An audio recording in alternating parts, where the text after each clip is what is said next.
is true is what you feel in your heart.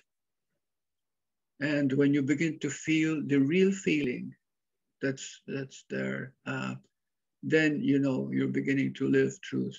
And that's called the child. The innocence and the beauty and the sweetness, the kindness is always there when we begin to feel that love. Now, let's go to depression. Now, I was leading to it. Depression means this, in very simple terms, okay? What depresses you? You think it's your work that depresses you? Or your wife or husband that depresses you? Or the world outside that depresses you? No, it is the thoughts about it. Remember that. Nothing can affect you if you have love in your heart. The moment you begin to think in an unloving way, they take care of by dampening the heart, by blocking it. And when the heart is blocked, you become depressed. Depressed. You see? Because you don't feel love anymore. You always feel pain. You always feel sorry for yourself. You begin to think that these thoughts are real. You begin to think negative thoughts. You have dreams at night that are negative. Imagine you're bombarded by these things, and you're bombarded by these things because, again, you gave them the power of belief. Thoughts are never real. Thoughts are thoughts. They can help you to be creative. They can help you to find ways to invent things and use the mind. But thoughts by themselves, as they happen, are never real. Now, what causes depression? Thoughts. Can you control thoughts? Well, no, not really. But you can see them for what they are and go back to the heart. Begin to go into someone you love or something. It doesn't matter what it is. Begin to divert it that way. Channel it.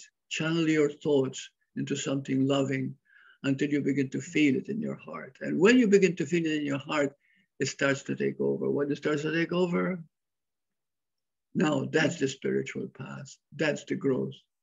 That's the child. That's beautiful. Oh, thank you. I know the Course says all depression is caused due to a sense of separation from God, which is not recognizing your true identity as love. That's right. And we don't have to go out and find our true identity of love. We just have to recognize that these things are trying to block us, but they can't. Mm-hmm. They're like a veil. They're like Jesus in the Course in Miracles calls them clouds or wisps of smoke. These thoughts don't prevent us from being who we really are, and what we really are, which is love. Which is love. We are love. You know, sometimes we try to figure out, you know, what I am or what is this. Or it's very simple. Your nature is love. You might say, but how do I find a job if I'm just love? Yes, love will lead you to the job you will love. Love will always lead to love. You know, you might say, I love playing football all day long and I have no time to meditate to feel love. Then find out that the football you love is what you love. And that's what you're good at. At the moment that you're doing something you love, you are in love at that moment. And so you forget yourself, just like the child playing ball, you know, and he's throwing the ball and against the wall, backing it all the time. And his mother calls him and he doesn't hear her. And then she gets closer and she said, Tom, she said, did you hear me? And he says, oh, no, mommy, sorry, he had the ball. But at that moment, the love didn't stop, but he was so in love with the moment, just one with the ball, that the moment she called him to get his attention, by diverting his attention from love, at that moment he gets a little frustrated. And he became self-aware. And he now identified himself with me, the son of that woman, as opposed to just the activity of... That's right. I was having such a ball. It was an I. There was no I in that, right? There was no I. There was no ego in there. That's right. There was only love. And so love takes billion forms. And the more we give into it, the more we grow into the child that we're meant to be. And now when the people says, but if I grow into a child, what comes to some ambition, some way of living? You don't have to worry about that. When you give in to the child is drawn to what it loves. And what it loves, it becomes the career, becomes the future. You see, that's the point. And when you do things with love, you're not selfish, you're not greedy, you don't try to cheat others so that you make more money. And in that love, there's this sense of an eternal now where you're completely satisfied and there's no tomorrow will be better or I need to get something. It's all right there. That's living right. Living in that sense of joy. That's right. And beauty.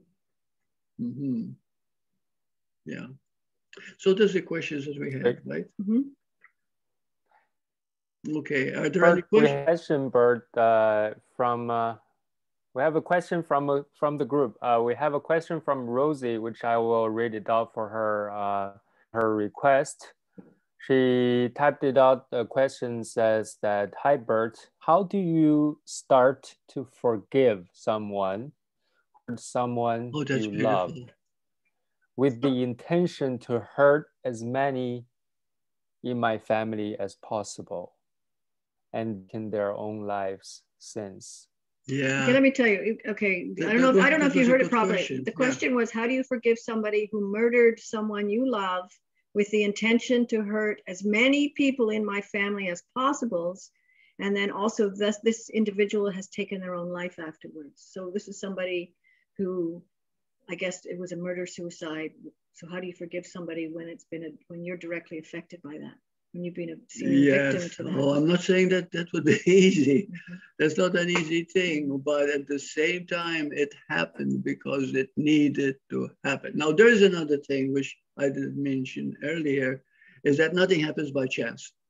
There are no accidents. Truly, there are no accidents. And what you're about to learn, you've got to learn one way or another. If I've hurt a lot of people in my life, there's going to come a time when a lot of people will be hurting me. That's inevitable because we are one. We're affecting each other all the time, you know. So therefore, we learn that way. When you begin to understand this dynamic, it is here that you begin to understand the power of forgiveness. Because when you forgive another, you're really forgiving yourself and vice versa. Now, I'm not saying this is easy. I'm not saying that it comes to you logically because you'll fight it with your tooth and nail. But the truth is this, that if something horrendous happens to you, it's because it was meant to happen. Nothing happens by chance. There are no accidents. And I learned that the long way in my life. And so when something bad happens, it's time for me to look at my life. If I try to get even, it gets worse. If then I see and forgive, if at that moment you forgive, then the Course says there is no holier ground.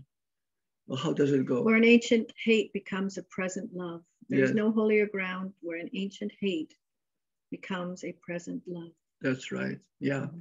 So, and incidentally, thank you for asking about forgiveness, because forgiveness is the greatest.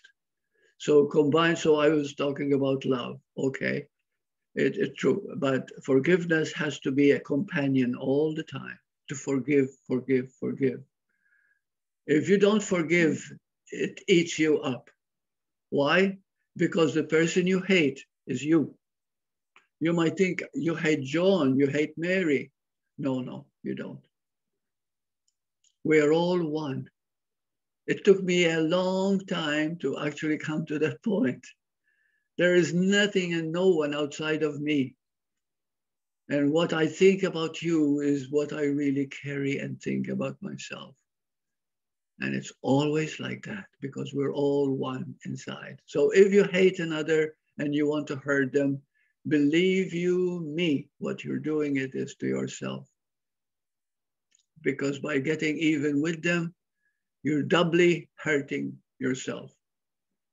It's all about oneself, but not oneself as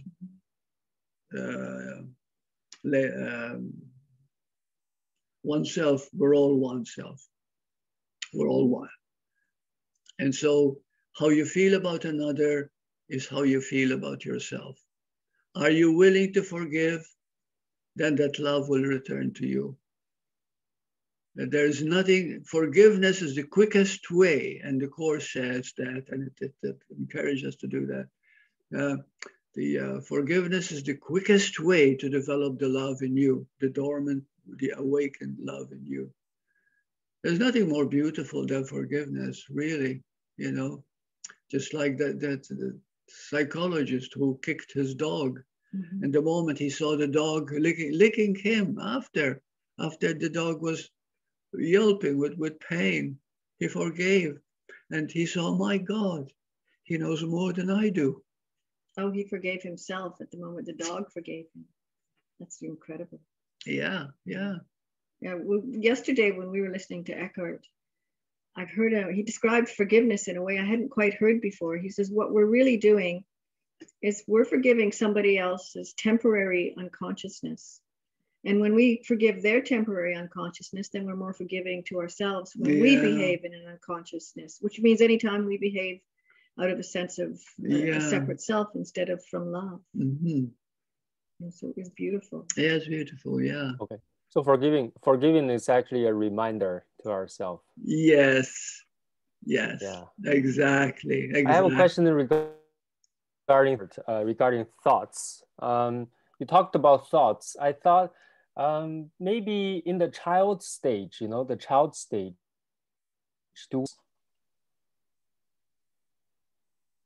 I'm sorry, I didn't. What was the question? Yeah, what was the question?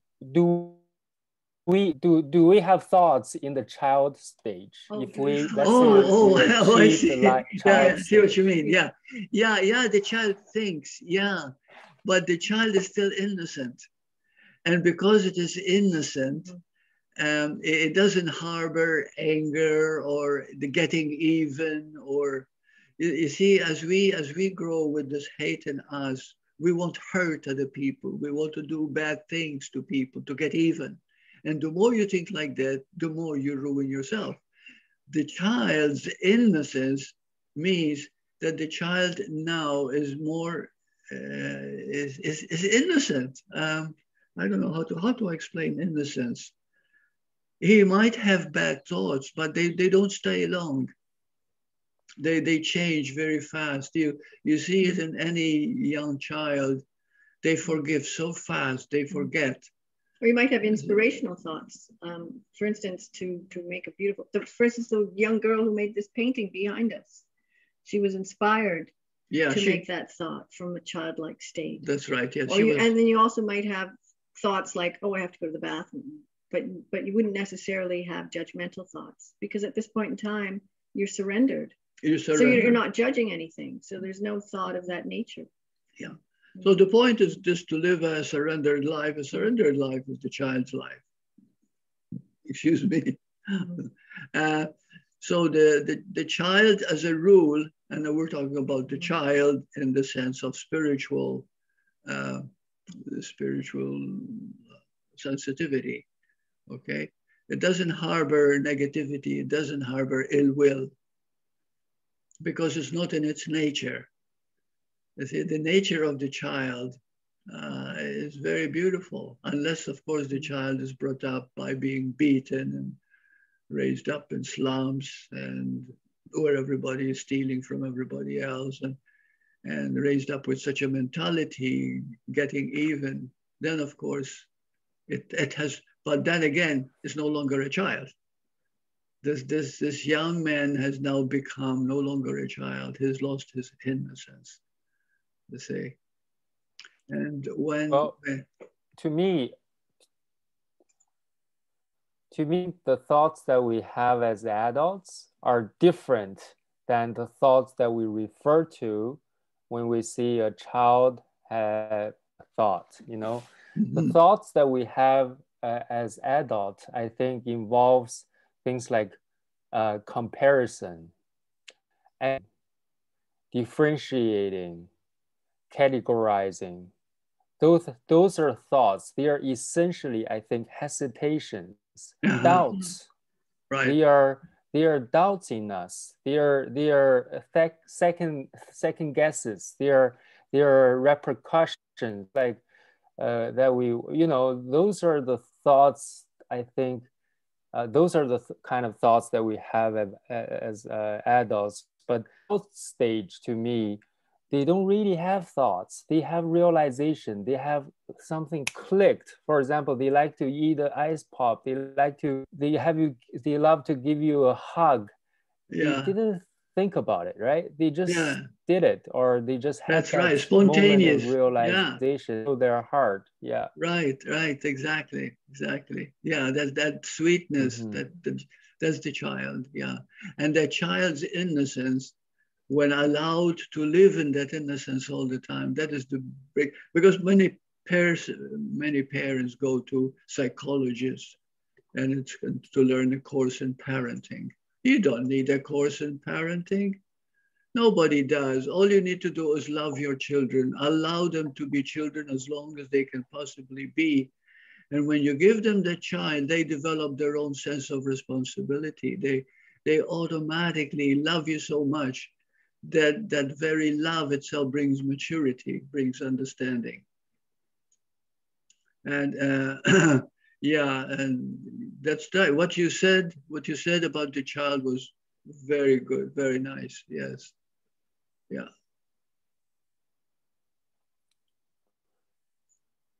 Yeah, I very much believe what you just said, Burt, because I have 3 children now, right? I'm experimenting on them of exactly what you said.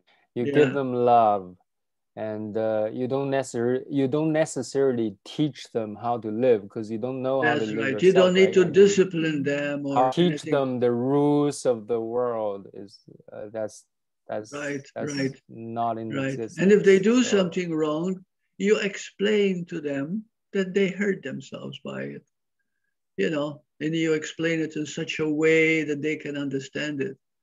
But you don't need to discipline a child. When I was brought up to believe, but not my parents. My parents were great parents. But in schooling, we were punished. And when I was a child, we were beaten with a ruler, you see, on our hands and everything else. And there's no way to bring a child into the world. So in the world here, we have a lot to learn. And again, all learning comes from those 3 levels that we mentioned until we become the child again. We complete the circles. Burt, you have a background in psychology. You know, in psychology, they talk about positive and negative conditioning, right? Right.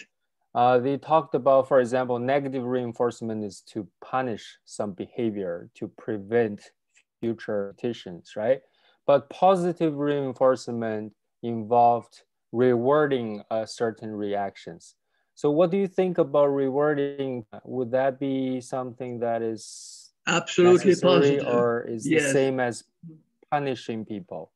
No, I don't believe in punishment in any form, in any way, whatever. Punishment, we have prisons now and they're overcrowded. United States, practically everywhere. The prisons are overcrowded with inmates. And when they get out, they usually get out not better people, you know, and depends upon what they learned when they were in prison. What about how about rewarding people? How about rewarding certain behaviors? Isn't that always, that also differentiating? Yes, rewarding behavior, yes, absolutely. Yeah. If a person does something really good, it is very important to be proud of them, to be happy, you know, that they did that, whatever that is. And that encourages them to, oh, my dad is proud of me, and it feels really good. And then they see something good in it.